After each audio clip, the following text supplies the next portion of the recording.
Welcome to another week of the Gen X guys. You have JD and, of course, Len. I'm glad he waved when it's a podcast. Hello. There we go. There it is. Put some effort in, for Christ's sake. No, I did. Two hands. I originally started with two hands, so fuck off. Started off with profanity. There you go. Right. Yeah. Just kick right into it. Don't even care. Don't even care. Yeah. So this week we're going to discuss continuing our trend over the last couple of weeks. We're going to continue with the playoffs. Trend. Yeah. It's a trend. It's trending flat. It's basically dead on We're arrival. the only ones doing it. Nobody else is talking about this shit. So we feel the need to take. Nobody named JD and Len is talking about it. Yeah. Nobody else cares. Nobody. It's irrelevant to most of the country, and nobody has any insight other than us. Usually our insight's wrong, but that's beside the point. How's our insight wrong? It's no different than anybody else out there. Okay, well, maybe the outcome is not what we expected. What are you talking about? How did we do last week? Yeah. Went 4 for 4. Yeah. Called every game correctly. Your switch at the last second to Casey over Buffalo helped you go 4 for 4. Yeah. So, was any of the games last week, was anything unexpected? I mean, not the outcome, not that, but anything unexpected happened. No, well, I mean, the unexpected, let's see, the Baltimore game, not so much. I mean, by the second half, they pretty much just figured out how to stop the blitz, or they just figured out a better way to keep the ball moving and get away from the blitz. They just grind you. Baltimore just grind you. And that's what they did. They just beat them down, and slowly just all of a sudden the score, just the gap gets wider and wider. And then all of a sudden they had this explosion in the third or fourth quarter, and the gap gets all of a sudden like 2 touchdowns wide. Yeah. So yeah, I was expected. I actually thought Houston would play better. I was but again, they're the youngest team in the league. Ryan is a brand new head coach, where Harbaugh is he's been there how many years now? 15 plus years. So it kind of wasn't unexpected. It's that whole thing of, the cliche, it's the playoffs. It's different than the regular season, and experience matters. So I think, the Ravens, really just showed it in that game. Yep. I agree. I don't think there wasn't much surprise. I mean, even the first half, the only reason it was 10-10 was because yeah, exactly. Yeah. So I think it seemed closer than it was, but offensively, Houston just never got going. Never got going in that game. And I was kind of surprised at that. I thought they would do better offensively. Not great, but I thought they would do a little better offensively than they did. So I was kind of, but again, it's just, it's playoff time. It's the Ravens played their defense, and they just couldn't get going on offense for Houston. So yeah, so true. The Ravens offense just pounds the shit out of you. And all of a sudden, and Lamar's becoming a much, much better passer, where the old thing about him being a running back who plays quarterback, this year I think he's proven that's not true. That he's actually matured into a passer. He's still improved. He's still a running quarter. He's still a runner who plays quarterback. Yeah. Because even the second half, how did they get the lead? I don't disagree, but I think the fact that he can now pass as well as he can to the outside, and not before where it was all these up the middle passes that he would do, where his threat of running opened up the middle, and he would do the smart thing and pass it off. But I think you could see him pass on the perimeters has improved greatly, and that's true. No, and I agree. He's improved, but as a defense coordinator, I'm still rather have him pass than run. Oh, definitely. Because I know he'll make mistakes passing. Running's harder to control. And then, you have Flowers, who I think is really... Yeah, he's helped a lot. He's definitely helped his game this year. Not OBJ. OBJ hasn't done anything. So there's Baltimore. We'll talk about the Kansas City Bills game. So that one was interesting because, as we mentioned last week, and I brought it up, the Bills always find a way to lose. They did. And once again, they found a way to lose. Offensively, they were moving along pretty well throughout most of the game. They weren't having any struggles. And then in the fourth quarter, they just suddenly couldn't move the ball. Nope. And the worst part is that, and I'm sure, you saw it, but I get tired of people talking Josh Allen is one of the best in the NFL. It's like, please, guys, he's not. I mean, he's a great stats quarterback, but when push comes to shove, look what he did in the final drive. All he needed was a first down. and he kept trying to chuck it into the end zone for deep plays He when had guys the were first wide down. open underneath. They were On that giving him the third middle. down. Yeah, they On were that giving him first the down, he middle. had it. Yeah. Why every did he go? time. So he's one of those quarterbacks that's not, again, he's the type of quarterback who you have a quandary because he plays so well 95% of the time, you can't get rid of him. You know what I mean? He's that quarterback that you're like, almost everybody in the league is going to want to keep him. I mean, outside of like Kansas City and a few teams, I'm not talking about those. I'm talking about there's 20 other teams that would take Allen in a heartbeat. 20 to 25 teams without question would take him over their starting quarterback right now. But again, do you really feel that he's going to get you a championship? Well, I don't think so. No, I don't either. I don't think he'll ever get you a Super Bowl. He's like a Dak. The worst part is in his second year, third year, they got to the AFC title game and they lost. And they've lost in the divisional round the last 3 years now. Yep. And his cap hit was always like 8, 10, 10, 10. It's going to be 43 for the next year. Yep. So they're about to be unable to compete because their cap hit's going to be hard for this quarterback who had a chance to get him there and got him nowhere. And so, yeah, in the Kansas City game, the Chiefs played fine.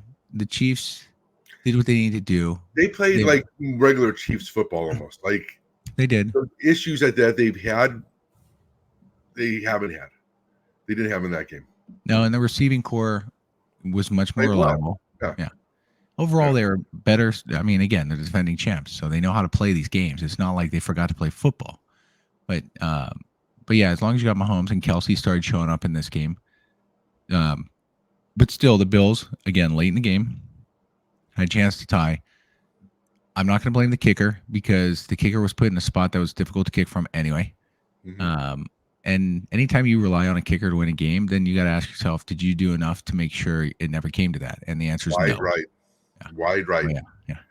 Right when it went right. I can speak. But right when it did, I'm like, oh, Bills fans are just going to lose it because it's wide right. Maybe the laces were in. Yeah, but here's the thing. And, the thing that, again, and you heard about the dumbasses with the death threats, right? Oh, yeah. And that's stupid because that happens in any different sport. You see this all the time. They somehow blame this one person because he impacted the whole game. Well, again, if Allen just would have if he didn't just try to do the win, if he would have done that, he could have got another first down. Yeah. Wasted more time because here's the other thing. He kicks it. You're giving Mahomes a minute and a half. Yeah. With I think he had all 3 timeouts just to get into fucking field goal range. I'm sorry. If there's any quarterback in the league that if you had a minute with 3 timeouts and you need to get into field goal range, is there any quarterback in the league, maybe almost even in league history, that you think couldn't get you into field goal range? It's Patrick Mahomes. I mean, period. He's done it. He's done it in 13 seconds. I mean, I think only maybe Aaron Rodgers would be that one that you're like, can march down the field to get you in field goal range in less than a minute with even 1 or 2 timeouts. Yep. He's going to do it. I agree. Yeah. So they would have left enough time for him anyway. It's very true. Enough time. Again, getting that first down, even if they got that first down and then they had a kick, A, it would have been closer, and B, you would have taken off time so that Mahomes might not. But shit, even Mahomes with anywhere between 30 seconds to a minute, he can move the field easily 30, 40 yards. He could, but keep in mind when he's done it in the past, he had Tyreek Hill. I mean, Tyreek, just give it to him, and his speed alone will get you the extra 30 yards after the catch. Yeah, so I guess I'm just saying maybe not trust the Chiefs, but if you're gonna, I wouldn't trust like Patrick Mahomes is the one quarterback where you're like, no, you got to be tied or up with a field goal or that close with no time left on the clock against Mahomes. I agree. Tyreek Hill or no, but because they did win the Super Bowl without him. No, I agree. They did last year, and and that's not the point. The point is when coming from behind, it's easier when you have a player like him. That's at least to that. No. That being said, so Buffalo failed again. No surprise. It came to be exactly what I thought it would be. So we both agree there. I think it's interesting that McDermott hasn't been fired. I mean, he's underachieved as a coach, but then again, and Allen's regressed. He doesn't think about it. I mean, again, going back to Mahomes, but you don't think that Reed didn't play a big part? I mean, Mahomes has the raw natural ability. He's calm and everything, but you don't think having a Reed has helped him? Where look at Allen. Allen has regressed, in my opinion. He's still fumbled the ball. But McDermott's a defense coordinator. Right. You need an offense. If you have an Allen, should you have an offensive court? Like Herbert now has Harbaugh. Yeah. And we know what he's done with quarterbacks. He made Alex Smith a good quarterback, or helped him become a better quarterback, I should say. And he made Colin Kaepernick look really good. Okay, I'm going to disagree with you on that. I don't know if it's history thing, and I don't want to get into the history because we're not trying to focus on that this week. But Alex Smith had up and down years. Only guy who helped make him actually show what his true value was Norv Turner. When they have Norv Turner as the offensive coordinator, that was his best season. Of course, Harbaugh helped bring in the running game, which helps. I think that's to your point, is where the running game became a big factor that made it easier. And then Alex Smith was able to continue from there. And I agree there. Right. And Colin Kaepernick, he was a flash in the pan. He literally was a unique player who came in. Defenses weren't ready for it. And then when the defense figured him out, he fell to shit like fast. Within 3 years, he was like a horrible passer. He was a lesser version of Lamar Jackson. Yeah, a much lesser version. A much lesser, not nearly the runner. And Lamar has a much better arm. Yeah, like he's like that Timo version of, or whatever they say, like the Alibaba version of a Lamar Jackson. There you go. Yeah. So, but anyway, to your point, Harbaugh's going to help. I agree there. But and to your other point about Andy Reid, Andy Reid definitely has helped Mahomes clearly because he knows when to let him kind of cut loose and he knows when to rein him in and have him focus. And Mahomes has the respect to know when to kind of they work well together. And that's huge. So but anyway, I mean, my point is with the Bills is that I'm surprised McDermott hasn't been fired. Like he's not going to be, but then again, in the NFL, apparently we're always okay now with coaches who just get you to the playoffs. Like Tomlin's an perfect example of that. Like they just don't care anymore. Like it's no longer about actually winning a Super Bowl in my mind. It's more about, can I continue to sell my merchandise because we're at least competitive and the fans will show. Yep. And that's what I said about, I 100% agree with that. I think that's like my McCarthy's in there. Yeah, because they fill that stadium every week. They sell a ton of merchandise because of that win. Because Dallas fans, like all other fans, and it's not just Dallas fans are delusional, but all other fans. I mean, look, I'm a fucking Browns fan for God's sake. We always say next year, and as soon as we get over that heartbreak, when it starts to get after that, and you start talking about free agency, our favorite time of the year is the offseason. So we start talking about free agency. You start talking about the draft, all that stuff, and everything from the past is forgotten. Maybe not forgotten, but it's put in the back of your mind. But then when you have a popular team, because of their doing well, Buffalo, definitely Dallas is one. The Steelers are another. That people, that's all they focus on that. But again, the ultimate goal is winning Super Bowls. Yeah, that's what it should be. It's about winning the title. So, but he's not going to get fired because they play well enough during the season. And maybe, maybe the front office or the ownership or whoever, they're worried about, okay, he may not get us through this playoffs, but what if we bring another coach in and then all of a sudden we start looking bad in the regular season? And I think that's the risk that they're not willing to take. Yeah, I mean, sometimes you just need to, a coach just can't make that next evolution with your team.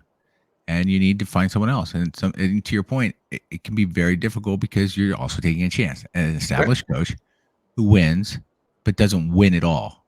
Like they win, but they don't win at all.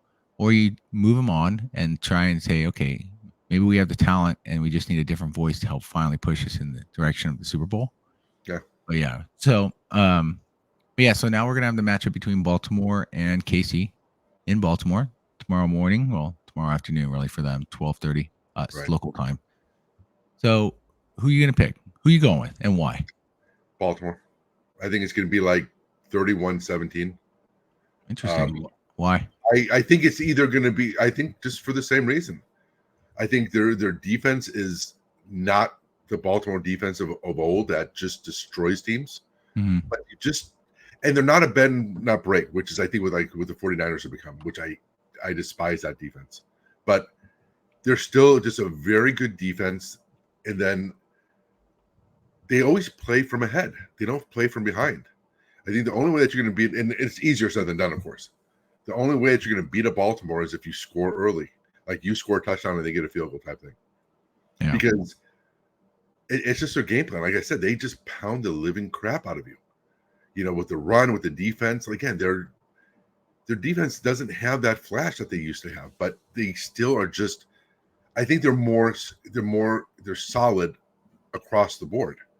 Right. And, I mean, unless you get Mahomes pulling it off and doing stuff and just getting those touchdowns, they can't settle for field goals. They have to get touchdowns. I mean, I know, again, it's easier said than done. It's pretty basic, but you can't let Baltimore play from ahead because that's the team that they are. They don't. Right. I mean, my Browns actually came back and beat them from behind, so that's one thing to hang our hat on for the year. But usually that's just not what happens. They just pound you. Like they have a good enough defense where the offense is just good. You know, now with Flowers, they have the ability to stretch out a defense. And, they're getting Mark Andrews back. So now he has the outside and middle threat to throw to. I just don't see Kansas City. Kansas City can, but it's going to be purely on Mahomes. If you're going to even though their defense is the best defense he's ever had with him, if they don't score on offense, if they have to rely on the defense, game's over. Yeah. It's really going to be Mahomes has to score. Yep. So you got Baltimore. Makes sense. Everything you said makes sense. I'm going to go the alternate path, and I'll tell you why. Okay. I'm picking Kansas City. Kansas City's going to somehow surprise everyone. They're going to win the game, honestly, probably something like 20-10. And really? I don't even think it's going to be as close as people think. And I'll tell you why. Okay, I want to hear because So there's a certain sense of this team and what they've done that reminds me of the 88 Niners. The Niners with Joe Montana were 6-5, struggling through the season. They end up finishing 10-6. They have to go on the road and they beat all these teams and they win the NFC title game against Chicago in Chicago. And again, they had all the struggles coming in. They were also switching between Steve Young. This is when Bill Walsh was playing around with Steve Young and Joe Montana. Right. And we realized that was ruining the team and Joe Montana was the quarterback. And it's not because he doubted Joe Montana was the quarterback. He just wanted to test a few things and it was a bad movement. But it created imbalance. There was, chemistry issues, whatever. They finally found it, started figuring out ways to win got the winning going, and then suddenly they took off. And they went on to win the Super Bowl against the Bengals. I have a sense that's similar. I have that same sense because with Kansas City, they also struggled through the season. They were actually dropping quite a few games in a row. They were looking really bad. The receiving core was poor. Okay. Andy Reid kept trying different things. They finally figured it out. Obviously, they have no home field advantage other than the first game because that's just the way the structure is for a division winner. And they went on the road. They beat a Buffalo team, which was supposedly flying high, right? They beat the Buffalo team. And now they're going into Baltimore, who everybody's picking easily to win against Kansas City. And I feel Kansas City with a quarterback like Mahomes, which you talked through earlier, has the skill set to beat them. So I'm going with Kansas City. I think they're going to win 20-10. I think I don't disagree with Kansas City being out. I don't think if there's a lock, I would not say Baltimore's a lock. No, I wouldn't say either game's a lock, to be honest with you, for the title games. I don't think so either. But I think out of both of them, I think this one is by far less of a lock because of what you said. I don't think it would. I would think that it would be more like a 28-24 type win. I don't think that. I think if Kansas City wins, it's going to be within like 4 to 10 points is a margin of victory. But I don't disagree with that. And also, again, you have a team that has already won 2 Super Bowls. Mahomes has no pressure. I think it's that type of thing where Mahomes doesn't have that pressure. He's who he is. He's going to go out there and play the game. Reid is going to have his game plan. I think Harbaugh, again, he's won 2 Super Bowls with 2 different types of teams. So I think Harbaugh is, again, that type of coach that Harbaugh's won 1 Super Bowl. One. I don't know why I always give him credit for the first one. He didn't win the one, the 2000 team one. No. But again, it's just. But what I mean is, he's already won one. They've had their success. They've actually won playoff games. So but again, there's always that nagging thing in the back of. It has to be in the back of Ravens' minds, kind of like with with any other quarterback that doesn't do well in the playoffs. Mhm. You know, who kind of chokes, like Josh Allen. I mean, it has to be nagging. Is this his year? Did he look better last week? 100%. But again, now this is the AFC Championship game against Kansas City. Yeah. I mean, until he wins, right. he hasn't had success in the playoffs. If he doesn't win this game, that's Lamar just being Lamar. And whether it's fair or not to always place on the quarterback, it's what it is. If he doesn't win this game, so yeah, I don't disagree with what you're saying. I can see that happening. And again, I mean, again, it's to me, it's a toss up. I'm going Kansas City because of those feelings that similarities that I've seen in the past of these great teams who find a way to pull it off. Right. And to your point, I mean, Baltimore in reality should win this game. Like they should, for all the reasons you labeled out. They're at home, they're running game, they play from ahead. Like they never really play from behind. Mm-hmm. So it should be good. But yeah, so we'll see. So let's jump to the NFC now. On the NFC side, quick recap on the two games. So the first game, obviously we'll start with the Niners game against Green Bay. Obviously. Now, no bias on that one. No. We're Niner fans. It's fine. But from an outsider, trying to take a neutral stance, I was very surprised. Not surprised they pulled it off because they're more seasoned and they can do it. I was surprised they struggled so much throughout the game. And weather aside, because I know it was raining, and this comes back to Steve Young's points before Week 18 kicked off, and they were going to sit Purdy and whatnot. And he's saying that's the worst decision ever. You're going to have a starting quarterback sit for 21 days before he takes the field again. Yeah, that is like rust all over because you're already getting a bye week. Why would you sit him for that game? I 100% agreed with Steve Young because I feel like you sit quarterbacks that long. Lamar Jackson's a good example. First half didn't really do much. He sat as well. Right. Second half he got better, and that's where it took off. Niners, similar concept, but the rain did not help. The weather didn't help. Purdy definitely couldn't decide how he wanted to play with the ball in the rain, so he started. You see that one? He wiped his hand in the middle of a play. Yeah, as he's and it was incomplete. Yeah. So he needs to. What I would have done as a coach if I'd known it was going to rain for like an hour of practice, I would just constantly be giving him wet balls. Just even spray a hose up in the air so water's falling down all the time, so it makes it simulate rain. Just anything to get the ground called sprinklers. You can turn the sprinklers on too, but then they pop up in the ground. Someone's going to trip and break an ankle, and then. But do you think that coaches worry about that because what if he would have slipped in practice? Something stupid, of course. But there's always that paranoia that they have. Because again, they're always wrong though. No matter what decision they make, they're wrong. If they would have started Purdy for 2 plays or 2 series in the final game, which I think that's what they should do. Like let them come out like a preseason, like before, 1 quarter or one or series, like that. 1 or 2 series.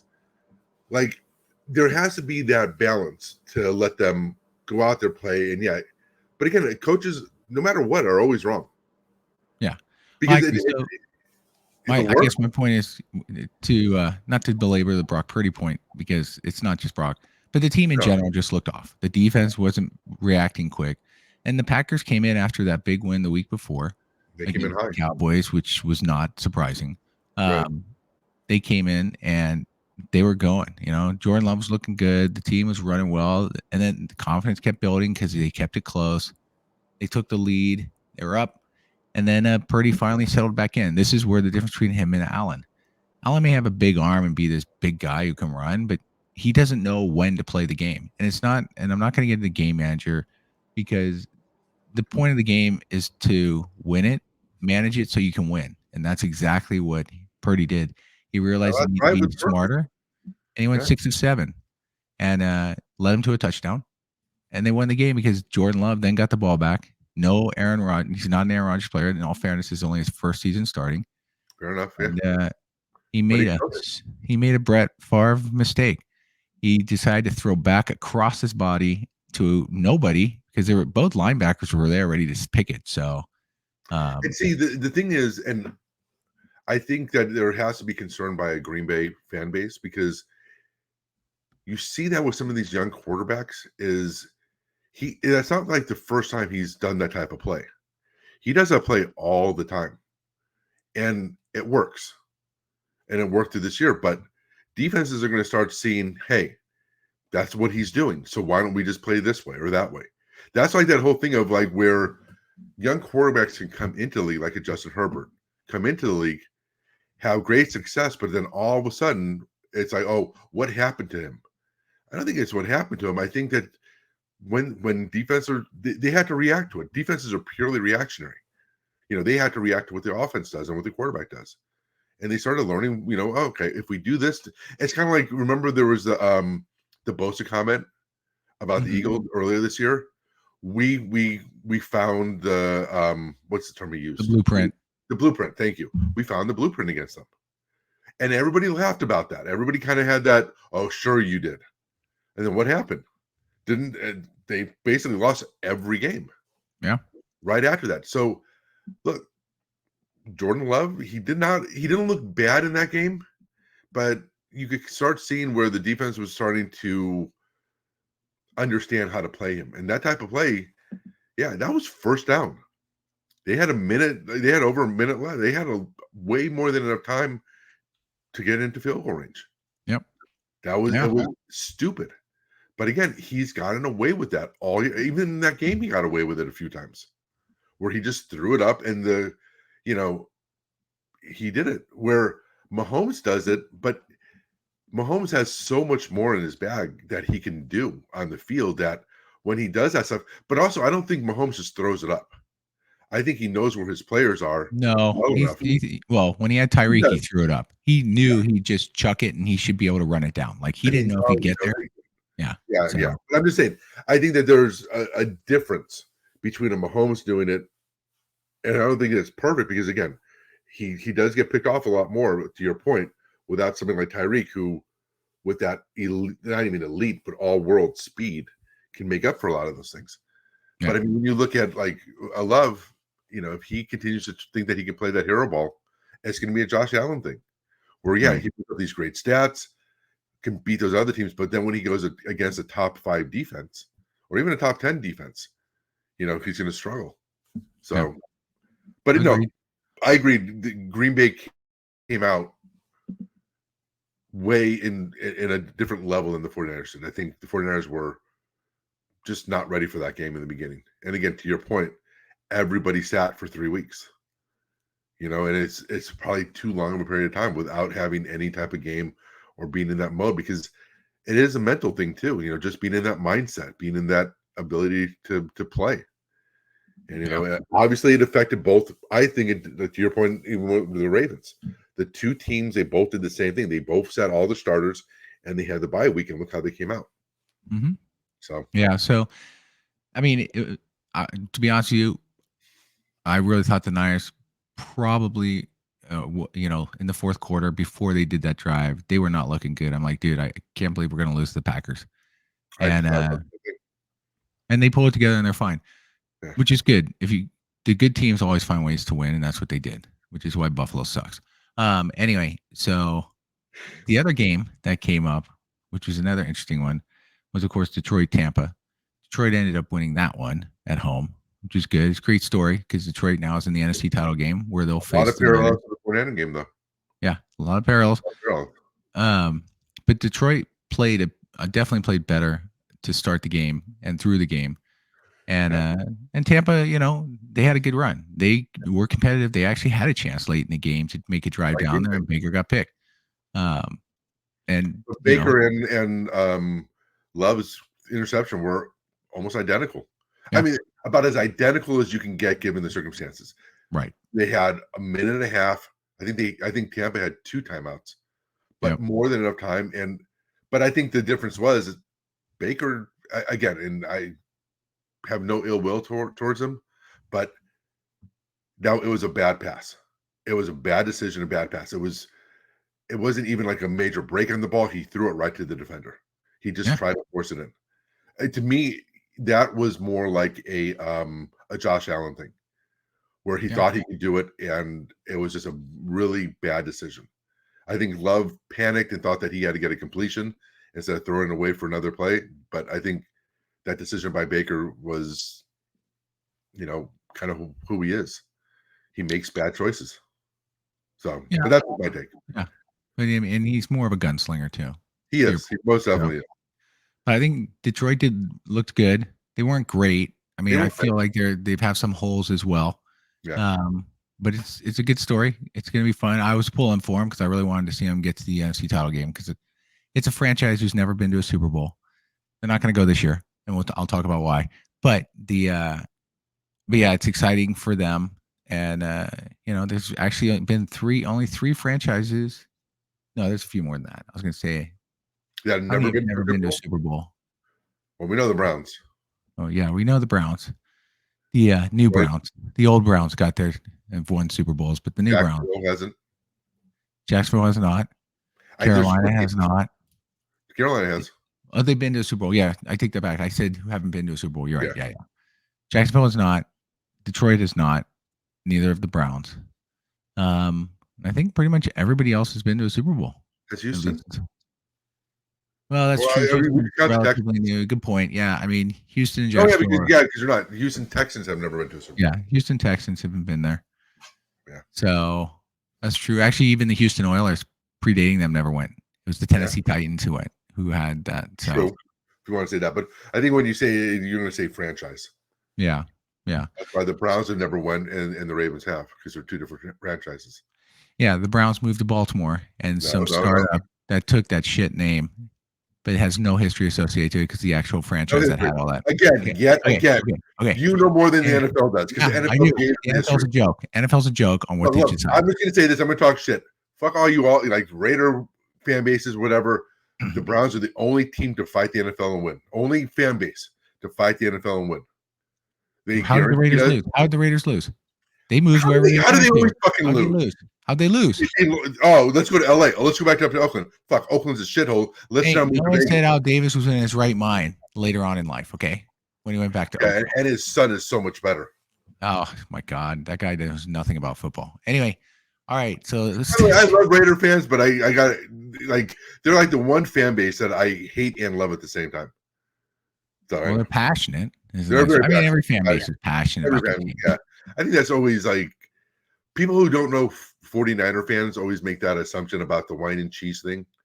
Like, oh, they're this or they're that. They're 49er fan base is the real fan base. I mean, again, we've said this before. Go to your mom's house, when she was alive and say anything bad about the 49ers. Oh, yeah. No, I agree. Many 49er fans are just as passionate as any other fan base. Yeah, the wine and cheese was just some bullshit by another team who the Niners were a finesse team. Finessely winning 4 Super Bowls. So, whatever. Right. Yep. So, all right. So, let's go to the game. We got the Niners and Lions. So, I'll let you go first. Who do you think is going to win? And, of course, why? I think 49ers. I think it's going to be a high-scoring game. I think it's going to be like 38, 27, 38, somewhere around there. I just think it's going to be a high-scoring game. I think the 49ers are going to score on – I just don't have faith in their defense. I think their offense is solid. Their defense just seems like I don't know. They whose don't you have faith in? The Lions defense. Oh, okay. I just don't. And so that's why I think the 49ers are going to score. I think to your point, you saw them coming on, but now they're going to be, at home. The weather's supposed to be good tomorrow and everything. I think the field's going to be fine. But I think that, like you said, they're going to be more in the groove. They have that week off. Debo's going to be back. He's off the injury report. Like, I think they didn't even put him on the injury report yesterday. So correct. He's totally fine. So, and I think that's just going to be, I don't think Detroit's defense can handle the 49er offense. And I think that the Detroit offense will score, especially playing behind. I think Goff's going to probably play a decent game. I just see Detroit as being like a lesser version of the 49ers. Mm-hmm. When you look across the board, I think you could say like Goff and Purdy, if you want to not give Purdy his credit, you could kind of say they're kind of. Nobody will give him his credit, so you're good there. I know. I mean, I think that's wrong, but I think if you want to say that's a wash, but I think if you look across the board, who has a better running back, who has a better offensive line, who has a better receiving core, better tight end, and it's not a knock against Detroit. It's just when you put a comparison, who are you going to take at tight end? You're going to take Kittle. Who are you going to take at running back? CMC. If you look at each individual one objectively, you can't. And it's not to put them down. Like the name of their rookie receiver. I mean, he's had a great year, and I'm not taking anything away from him. But would you rather have him or Debo or even Ayuk? Right. If you And look at Ayuk's one of those that quietly they always tend to forget about. they do. Even Jennings comes in Even and then, plays well. because again, who are you going to look at? Debo, again, I know that they're kind of talking, there's I don't know the name of the Detroit defender, but all the smack talking, oh, you're a running back, you're not a receiver. That's fine. Let him get the ball and let's see what he does in the open field. Yeah. It doesn't matter if he's not, fine. It's almost like saying that like Lamar Jackson can't win because he's more of a runner. He can win because he's a runner. Give him the open field and let's see how you feel about that then. Right. That type of thing. But and on defense, again, I think Detroit has a good, solid defense, but I don't think they match up anywhere close to the 49er offense. And I don't think that the offense matches up against that great against. If they were more of a running team, I think then maybe they can. But I just don't see the matchup. And again, 49er fan, but if it was any team other than the 49ers, I would be a Lions fan 100%. Right. 100% a Lions fan. Again, for the same reason, for their fans. Yeah. They're similar to Browns fans. But 100% would be by them. But I just don't think that they match up at all. I think if there is a lock for the weekend, like if you had to pick one of the two, obviously there's only 2 games, but I think that this is a lock for the 49ers. But again, yeah, I agree. Same as you. I'm picking the Niners. Probably similar. I expect a 10-point victory, or like a 30-20, somewhere around there. Right. And a lot of the main reasons you listed off as well. I mean, Detroit's been a great story. Detroit has some holes I've seen, specifically to your point, their defense. I mean, they gave up 28 against the freaking Buccaneers, who could only put up 9 against Carolina. Exactly. And a lot of their games, they've taken a lead, but then they've let it get way too close where they have to somehow pull it off or just hang on. Right. And they've been able to, and that's going to end this week because the Niners have a couple things. One, they really feel like when they made the NFC title game last year, they were going to go beat Philly, and then they lose pretty right off the bat. And then they lose their second stringer and have no quarterback. Like that got them motivated this year, and that's why they're so focused, and they'll come into this game extremely focused, more energized. Hopefully not overly energized. Sometimes I get worried when teams get too jacked and energized that they try too hard and then they make mistakes. Right. But I think weather being good, it's going to be cloudy, no rain. So that's good. It's supposed to be like 70 degrees tomorrow, which is nice. It'll be good weather for them, which is perfect. Mm-hmm. And I just think, to your point, like offensively, there's just no matchup. By the way, it's Sauce Gardner who's the one talking shit with Debo. Oh, that's what it was. Thank you. And it's like, dude, if my only concern would be is that Debo wants to go out and talk. Like Sauce Gardner's going to keep talking in his ear. Don't get yourself thrown out. Right. Like that happened last year's NFC title game where Trent Williams got thrown out. Yeah, that's right. So you got to maintain poise because you know full well the only way they're going to get you to lose is by getting you frustrated and knocked out of the game. So Greenlaw's got to be careful with his last minute hits that he likes to take sometimes. He's been better, but I mean, he's just an energy ball, and I have no problem with that. I love the linebackers like that because you know he's going to give you 100% every time he's out there. But sometimes it hurts you when he just doesn't realize where he's at, and it's never intentional. It's just he's just not. He's so like blind bull eyes type thing, you know. But yeah, I think the Niners win this one. I think it's a great story. If, like, to your point, if the Niners weren't there, obviously I'd be 100% pulling for Detroit. I love the team's atmosphere. I love Campbell. I think he's great. This is my whole point about like the Cowboys need to fire McCarthy. They need someone who's more energized, like Dan Campbell, a person like that who comes in and fires the team up, who has the energy and excitement that keeps the team going. But it's been a great year for them. I think it'll come to an end, and the Niners will win that one. I think the one part going to Campbell is it's controlled still. Like right. I think it's because I think it has to work for the coach. I think like an Andy Reid is a calming presence for somebody like Mahomes, who kind of, like you said, he knows when to reel them in. You know, he's that calming presence. Or like Kelsey was talking about, he did something.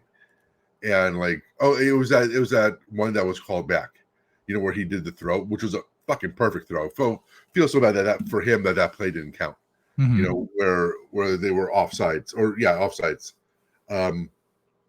But it's like that type of thing where he has those personalities, and when they come back to the coach, he has that look like they avoid him type thing. Right. But I think it depends on the team dynamic, and also like there's been a ton of high energy coaches like a Dan Campbell, but that failed. You have to know when to do it and when not to. Very true. Very true. You have to know when, time and a place, and you have to have the team dynamic, and yeah. But I think it's working for, like, look, Goff is not like this rah type quarterback. He's a calm, laid back type quarterback. So maybe that, again, you need to know for the coach needs to fit that type of mold. Where maybe he helps keep Goff moving forward. Right. I don't know. Well, and to your point, I mean, Goff's one of those who the Rams dumped because they felt like he got him to a Super Bowl, but he was never going to be able to win it for him. So they went and got Stafford. And so Goff has been, in a sense, this has been a great way to prove himself again. Like he's now gotten another team that he's leading into an NFC title game. Yeah. And Stafford got the Rams there once on a team that was supposed to get there. So, I mean, I'm just saying it's kind of interesting. It's also interesting when people forget little things like the Rams went all in on that year too. Yeah, and they still should have lost the NFC title game, but they didn't. And they got through. I'm just saying, I think they people barely beat forget the about that. Bengals. But yeah. People forget about that where they went all in. Like they didn't care about cap. It was like, we're either winning this year or we're gonna regress. Yeah, they brought in Jalen Ramsey. They brought in Von Miller. I mean, they brought in quite a few defensive studs to help them get there. Tampa Bay did that with Brady, and it's, even though I think they still have a good amount of pieces from that team that won, especially at Mike Evans. But yeah, some teams do that. Yep. I mean, so yeah, I think always the whole thing with the coach and the team, it has to be the right fit. I think people want to talk about like I always go back to like the whole Patriot thing. You would never have had a 20-year dynasty without both of them.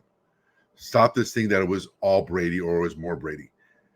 It's not a 50-50 thing. It's 100% you need that quarterback and 100% you need that coach. You wouldn't. It goes back to like the whole thing, like even with San Antonio on basketball. You're not going to have a dynasty like San Antonio did without having those two. So I think with the whole coach thing, you also have to find the one that fits good, and which is always hard. But obviously, there are some that you look at, you're like, yeah, this isn't a fit. Again, the Cowboys are one. I think San Diego was another. I think there's just a lot of those fits. You're like, yeah, it's not happening. Agreed. All right. So Super Bowl. So you're saying, so maybe this is an early prediction. So I have a question then. So you're saying KC 49ers. So if it goes as you said, as you think that it will happen, or you're predicting, who do you think would win that matchup? To be honest with you, it'll be a tight game. It will not be a blowout. No. If I try to take the personal opinion out, it's hard. It's hard to say because I could see the Niners being up, and my biggest fear is not Purdy. It's Shanahan's play calling late in the game. When he gets locked into, when he wants to force something to happen. Exactly. When he wants to force the quarterback to be the star, which has happened in the 2 Super Bowls he's been in with both Ryan and Garoppolo. It's like, and maybe Purdy being younger will reduce some of that impact of him thinking that's the case, although he kind of did that in this game against the Packers. Also, I mean, did we still have Gore the last time? No. That was Mostert and Coleman, and so we had a good mix. I mean, Mostert was great, but he's not a CMC. That's, I guess, even with Gore. Look, as durable and longevity that Gore had, Gore never at his prime was better than CMC this year. No, and that's fine. But I guess my point is that. But he has that running back now too. Yeah, my concern would be if it's a tight game, it could be a challenge, and Mahomes has proven he can pull things out of the air. So honestly, though, but I could see the Niners hanging on, and I mean hanging on, to win this like 24-21. If this is the matchup, that's where at least I'm leaning towards. But there is a concern factor because Shanahan, who is a great offensive mind, but he can kind of get stuck in his ways, Yep. or He showed kind that. of trick himself into something else. Like And the then, last Super Bowl, 100% the last Super Bowl. yeah, and of course with the Chiefs, even though they statistically and personnel wise and everything should not even come close to matching up with the Niners, they have Mahomes, and so And Reed. yeah, I mean, again, the eeriness of this is back in '88 when Montana led them to face Cincinnati for a second time and drove them all the way. Cincinnati had it, and Joe brought them all the way back, scored, and got a touchdown, and that was it. So Yep. I'm expecting the Niners to win this game. Obviously, I'm expecting them to win the Super Bowl too. And if it's against Kansas City, as I predict, it'll be a nail biter. It'll What be if it's the Ravens? What if it's I mean, really quick. What if it's the Ravens? What if the Ravens pull off like kind of like what you said? If they kind of stay ahead and they grind them and they end up winning in the end because it's going to be a close game.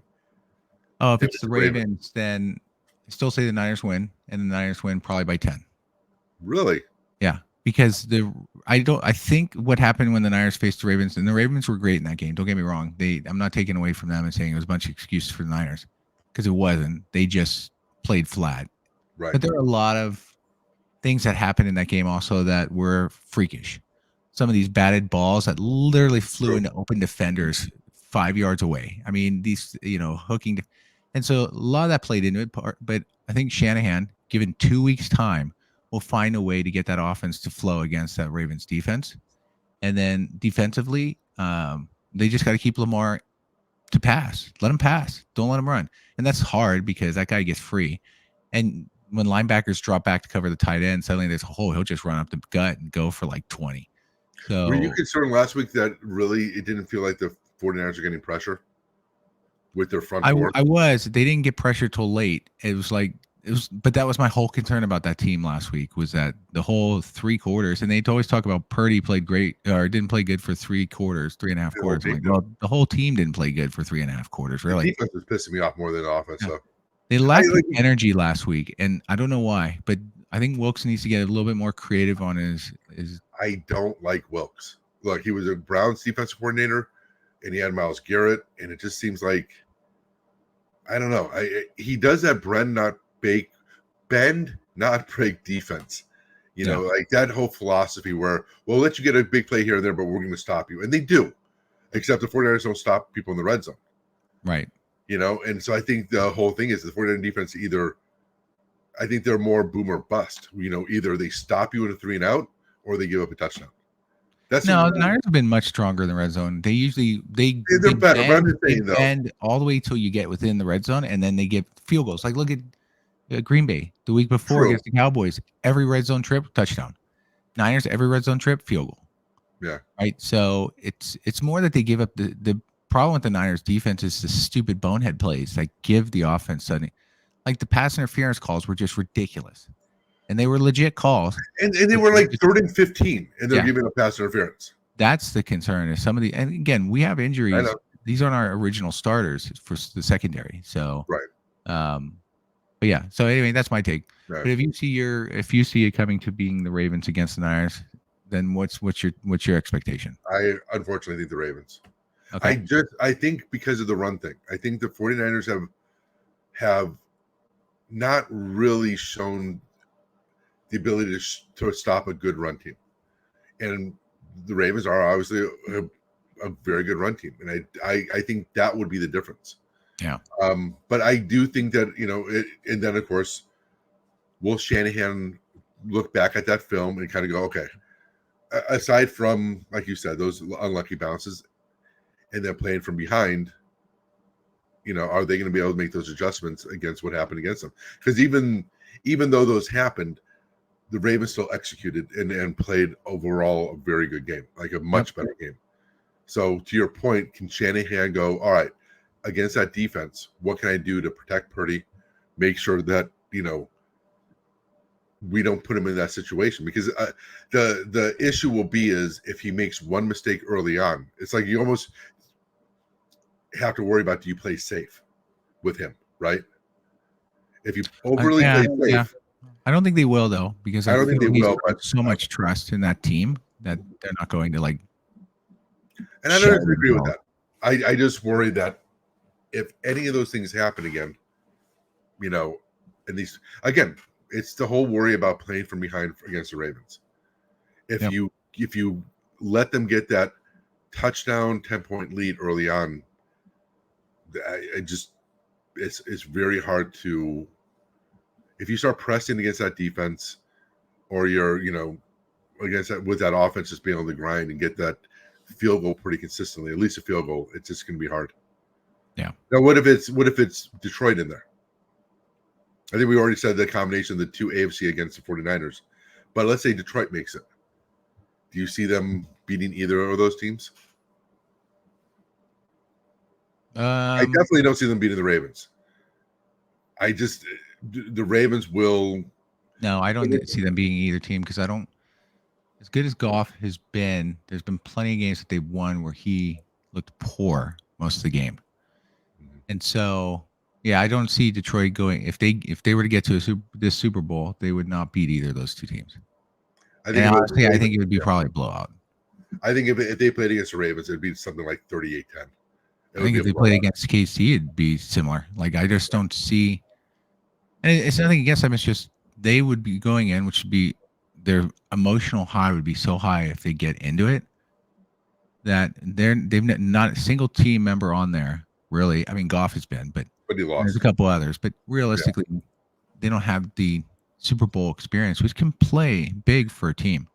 And when you're playing against experienced teams that have been in the Super Bowl, not like the Ravens have been in a while though, but still the coach has, and obviously KC, we all know about that.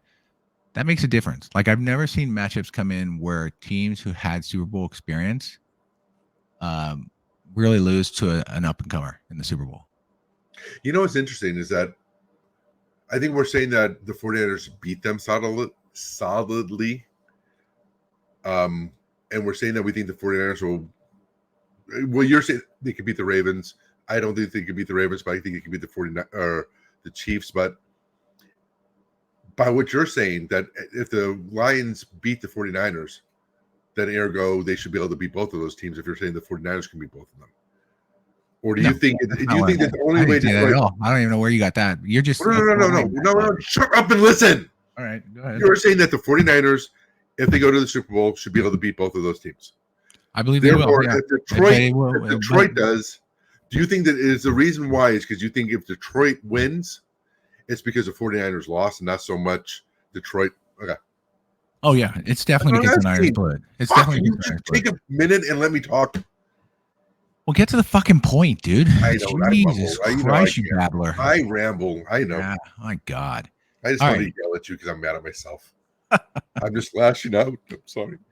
But like I said, I mean, the point is, when you get to the Super Bowl and it's teams that have been to the Super Bowls, those are always tough games because they have the experience on both. So, right, I agree. No matter what, I mean, as a Niner fan, we get to the Super Bowl. I'm nervous with both teams, as I would be in any Super Bowl. I'm always nervous in every Super Bowl. The last time I wasn't nervous in a Super Bowl, because the Niners have lost the last two, which has actually been the most heartbreaking. I know. Was Steve Young. I mean, that Niner team just blew out the Chargers as expected.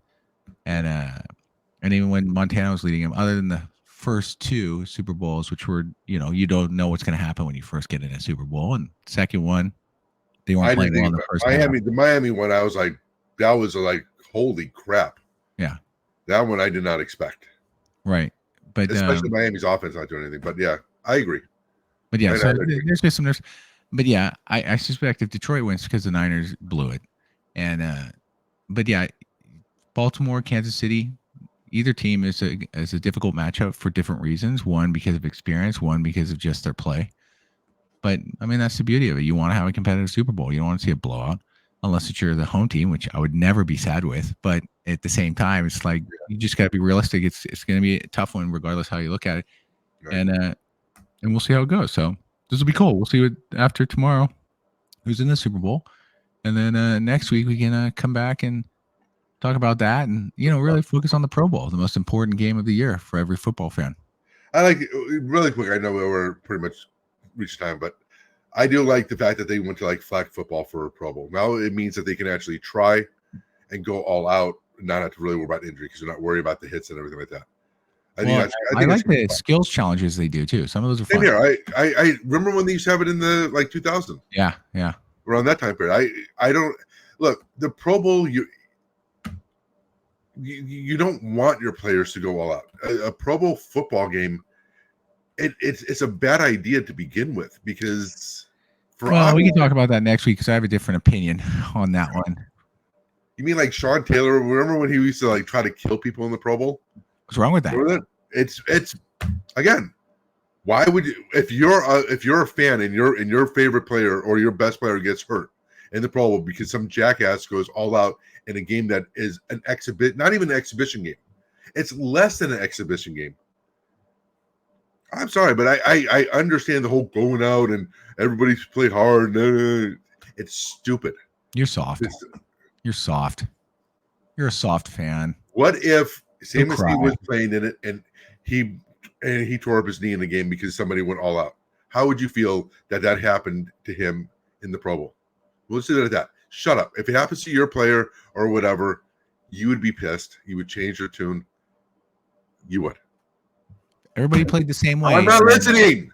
All right. If everybody played the same way, everybody played hard, and someone gets hurt, then they get hurt. It's part of the game. I wouldn't think of it. It's not a game, though. It's not even exhibition. It's football. It's not football. That's not football. It's not a game. Football is actually considered soccer. So anyway, we'll leave it at that. Dumbass. All right. Well, thanks again, everybody, for joining this week. Hopefully you enjoyed it. Come back next week. We'll continue the conversation. Screw you. We don't care. Jesus. We don't care. Not a real good way to drive listeners, but that's fine.